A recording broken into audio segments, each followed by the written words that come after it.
How's it going, everybody? Welcome back to the channel. In today's video, we're going to be doing something a little bit different. Instead of the usual analysis of something or maybe a tier list or whatever I feel like doing, I figured today I'd sit down and talk about some players that I really miss watching on the Overwatch League stage. There really isn't all that much criteria that I'm going off of other than the fact that it has to be a player that I really like that doesn't play a lot because they're on the bench. Maybe it's because they're not good anymore, or perhaps they don't have the right skill set for the GOATS meta, whatever it may be. But also, the other thing that's important to note is that I am not talking about any players who are retired.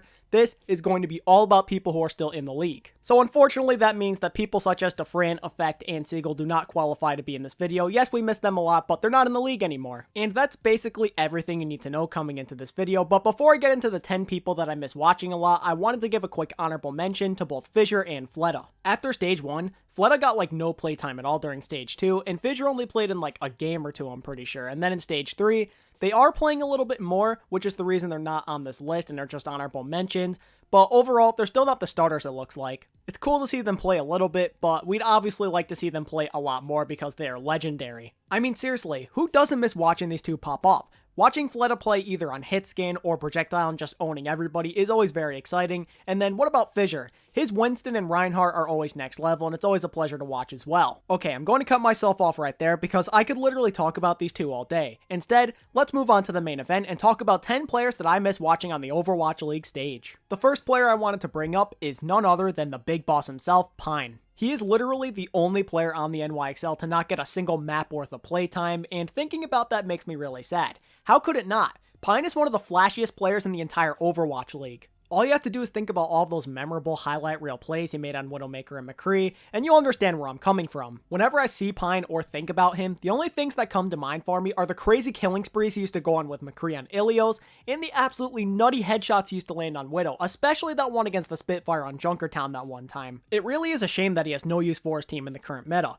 DPS needs to make a return ASAP so then Pine can come back with a vengeance. Hopefully one of these days when the NYXL go up 3-0 in a series, they'll sub in Pine for that fourth and final map just to make everybody happy. Player number 2 that I really miss watching is kind of an unpopular opinion, I feel, but I really miss watching Nevix for the San Francisco Shock play some diva. Ever since day 1 of the 2018 season, one of my favorite players on the San Francisco Shock has always been Nevix. I don't know what it is about Nevix, but he just comes off to me as a really nice guy, like a really good teammate, a solid team leader, and just an overall pretty consistent player. He's not amazing, he's not like your Janu or Furies of the world, but he gets the job done. He's always been a solid diva, and it's a shame that Choyobin's just so much better. I really miss the Stage 1 Shock. Back then, they actually utilized Nevix. It wasn't a lot, he was mostly just the 2CP specialist, but I'd rather see some Nevix than none at all. If Choyobin really is the starter from here on out, I'm hoping that maybe the Shock will trade him away one day so we can get some more playtime. I feel like a team such as the Washington Justice or Paris Eternal would really benefit from Nevix's services. But who really knows? Maybe one day in the future when the meta changes, Nevix will get some more playtime on the Shock again. Up next, I wanted to bring up Taimu, and I feel like this is another pretty obvious one. He's in a very similar situation to Pine, where we kind of miss those heroic plays he used to make on Widow and McCree, and with him in particular, I honestly feel really bad. Taimu went through a roller coaster of emotions during 2018, and he didn't have the best of mindsets till around Stage 4. This is when Taimu finally started to turn the corner, and he seemed to be pretty happy again because he was no longer playing Winston, he was back on DPS, and he was actually a significant part of the rotation again, and one of the key pieces in why the Dallas Fuel did so well back then. Unfortunately for Taimu, that high point in his Overwatch League career would not last very long because coming into 2019, it was all about GOATs, and clearly he's not very good at Brig or Zarya because of the fact that he hasn't played a single map yet, just like with Pine. I don't want to even begin to imagine how frustrating it was to have to wait 3 stages to finally be happy again and to get significant playtime, just to have it taken away from you right after Stage 4 ended last year. It's super sad though because you can tell that Taimu really wants to play. He said it multiple times on stream where he's not like some of those other DPS players who are bored of GOATs and that's why they're retiring or they don't really care about what's going on right now so they don't mind riding the bench.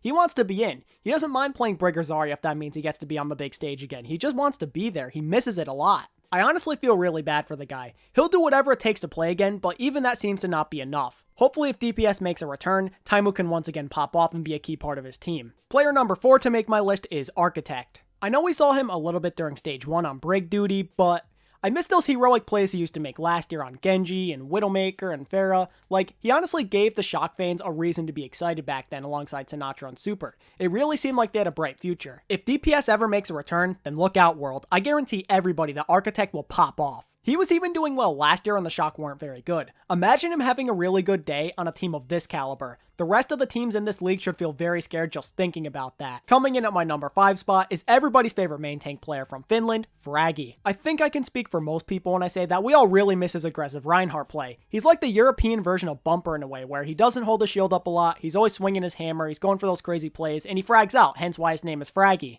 It is true that Fraggy isn't very good on both Orisa and Winston, but in a meta like GOATS, that doesn't matter all that much since Reinhardt is the tank you're going to play most of the time. It really is a shame that the Fusion won't even try Fraggy over Sato. Yes, I know that there's rumors that him and Carpe will never be in the same lineup ever, but give him a chance, man. It's painfully obvious at this point that the team is struggling with Sato at the main tank helm. His Reinhardt is just so bad. He's been feeding a lot, and we know that Fraggy loves to just go in and be aggressive, and that results in him dying a lot, but I highly doubt he's going to do much worse than Sato. He is trash. Can we please get some hashtag free Fraggy down in the comment section? I think the dude deserves at least a couple of shots. Even if Fraggy underperforms, what do you have to lose at this point? It's not like Sato's improving your chances of winning after all. Whether Fraggy stays with the Fusion or ends up going somewhere else, I'd love to see him play again sometime. I really do miss him. Moving on to the number 6 spot on my list, I have Kib from the Guangzhou Charge. Kind of like with Nevix, Kib's playtime significantly started to fall off after stage 1. Although he hasn't done anything super impressive on Brigitte or DPS heroes, I feel that Kib has potential. All you have to do is look back at what he did during the 2018 World Cup for Team UK. Overall, I would say he was popping off during the World Cup. His Brigitte looked pretty good, and also his Hanzo was looking kind of strong as well. Kib is the type of player who knows exactly what he has to do to enable the rest of his team to find success. Look at the teamwork and synergy he exemplified with Fusions during their matches against the United States and South Korea. When it comes down to the game, it's clear that Kib has a very high IQ, and it's sad to see such a big brain player ride on the bench. I know that Eileen, Happy, and Nero are all really good DPS players, but I feel like Kib deserves a second chance. If the Charge decide to completely stop utilizing Kib from here on out, I'd like it if they could either trade him or release him so he could go find a new home. The next player I wanted to talk about is Bishu. I think that Void is an outstanding diva player, and there's really no need for Bishu to come back since they don't really want to ruin their synergy they have with the current team,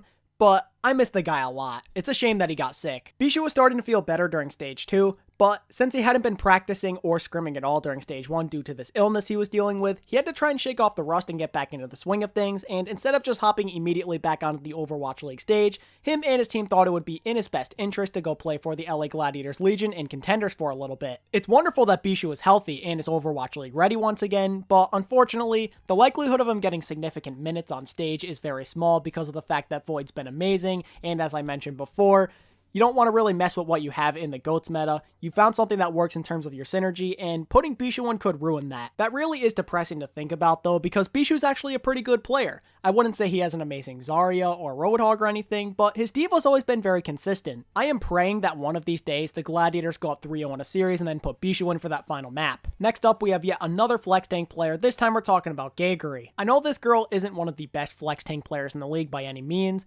but it's always a treat to watch her because after all, she's the only female player we have. There's no one else. Sure, we have other skilled women in the community such as Fran, Aspen, and Fariha, but none of them are pros. Geguri single-handedly represents all women when it comes to pro Overwatch. I can't help but feel bad for her because of the fact that her team's finally good and now she doesn't get any playtime. Sure, she got to play a lot last year, but the Dragons were 0-40. Now her team is finally really good, and she's doing nothing but just riding the bench the whole time. Geguri is one of the most influential figures we have in the entire Overwatch League. Seeing her not play is just wrong. At the second to last spot on my list, I have Striker. Him, Architect, and Nevix are all in the exact same situation as it currently stands. They either have no use in the current meta, or there are just players ahead of them that are really good. Striker unfortunately falls into the first category, as his skill set doesn't really translate into GOATs. Striker is one of the top tracers in the entire Overwatch League, and his Widow is really good as well, but again, that doesn't really help him in the GOATS meta. He needs to be able to play either Brick or Zarya, and he just can't. Does anybody else remember the days when he was on the Uprising and he would pop off on Tracer on like a gamely basis? This goes for Stage 3 in particular when the Uprising went 10-0. It felt like him and Gamsu were clutching out every single game they were a part of. A lot of people were starting to consider him the best Tracer in the world, even over the likes of Sabiobi.